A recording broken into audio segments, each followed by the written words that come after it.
నమస్కారం.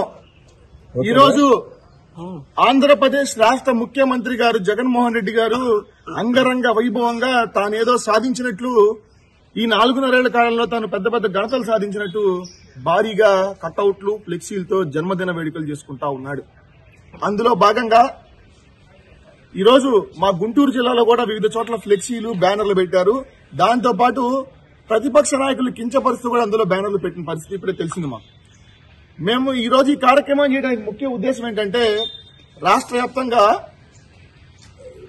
ఈరోజు జగనన్న జన్మదినోత్సవం చేసుకుంటా ఉన్నాడు.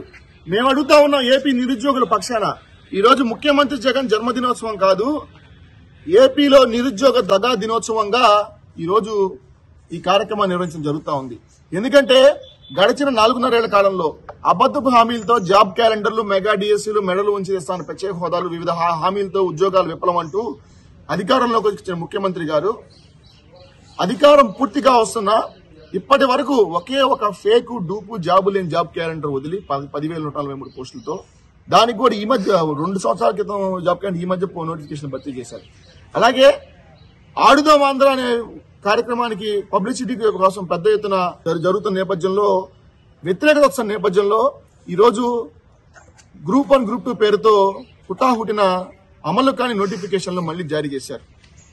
మేము ఒకటే అడుగుతున్నాం, ఈరోజు మీరు ఆంధ్రప్రదేశ్ లో ఉద్యోగాలు ఇవ్వకపోవటం వల్ల, జాబ్ క్యాలెండర్, మెగా డిఎస్సీలు ఇవ్వకపోవటం వల్ల 1345 మంది నిరుద్యోగులు ఉద్యోగాలు లేక డిప్రెషన్ గురై చేసుకున్నారు ఆంధ్రప్రదేశ్ రాష్ట్రంలో. ఈ ఆటలన్నీ ప్రభుత్వ హత్యలుగానే భావించాలా? ఇవన్నీ ముమ్మాటికి ఆంధ్రప్రదేశ్ ముఖ్యమంత్రి జగన్మోహన్ రెడ్డి ప్రభుత్వం చేసిన ప్రభుత్వ హత్యలుగానే మేము పరిగణిస్తా ఉన్నాం. అలాగే జాబ్ క్యాలెండర్ కి ఈరోజు మేము నివాళులు అర్పిస్తా ఉన్నాం. జాబ్ క్యాలెండర్ ని చంపేశారు, సమాధి కట్టేశారు, పాతి పెట్టేశారు. ఆంధ్రప్రదేశ్ రాష్ట్రంలో నిరుద్యోగుల ఆశలపైన నీళ్లు చల్లేశారు. అందుకే ఈరోజు 1345 మంది గడిచిన 4 ఏళ్లలో ఈ 6 నెలల లెక్కగా రాలేదు. కుటుంబాలను ఆదుకోవాల్సిన బాధ్యత ఈ రాష్ట్ర ముఖ్యమంత్రి గారికి ఉంటుంది. ఇలా మీ జన్మదినోత్సవం సందర్భంగానే ఒక మంచి నిర్ణయం తీసుకోండి. మీ వల్ల చనిపోయిన ఆ కుటుంబాలను ఆదుకోండి. ఆ యొక్క కుటుంబాలకు బాసరగా నిలవండి, వాళ్ళకు అండగా నిలవండి, వాళ్లకు కనీసం ధైర్యాన్ని కల్పించండి.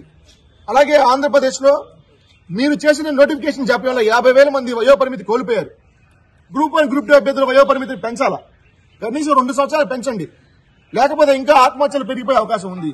నిరాశ నిస్పృహలోనై మీరు చేసిన తప్పు వల్ల వాళ్ళు ఆత్మహత్యలు చేసుకుంటారు.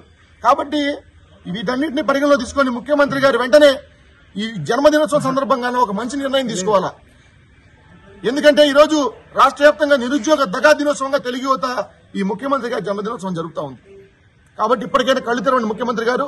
అలాగే గుంటూరు హిందూ కాలేజ్ సెంటర్లో తెలుగుదేశం పార్టీ జాతీయ అధ్యక్షులు చంద్రబాబు నాయుడు గారిని, అలాగే జనసేన అధినేత పవన్ కళ్యాణ్ గారిని, మా పార్టీ జాతీయ ప్రధాన కార్యదర్శి మా యువనేత నారా లోకేష్ గారిని కించపరుస్తూ ఈరోజు జగన్మోహన్ రెడ్డి కార్టూన్లు పెట్టుకున్నాడు.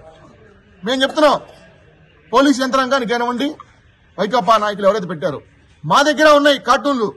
భూ బకాసురుడని, అప్పుల కుంభకోణంలో నిండినవాడని, రకరకాలుగా పెద్ద ఎత్తున మా దగ్గర ఉంటే కార్టూన్లు. మేము పక్కనే 3 ఫ్లెక్సీలు ఉంటే మేము పక్కన కొట్టేస్తాం పోటాపోటీగా.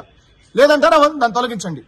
ఇంత అన్యాయంగా, అవమానకరంగా మా పార్టీ అధినేతని, మా పార్టీతో పొత్తులో నడుస్తున్న జనసేన పార్టీ అధినేతని ఈ విధంగా మా యువనేత నారా లోకేష్ గారిని కించపరిస్తే తెలుగు యువత కానీ తెలుగుదేశం పార్టీ కానీ చూస్తా ఊరుకునే సందర్భంగా మేము ఈ ప్రభుత్వాన్ని, పోలీసు యంత్రాంగాన్ని కూడా మేము తెలియపరుస్తా ఉన్నాం.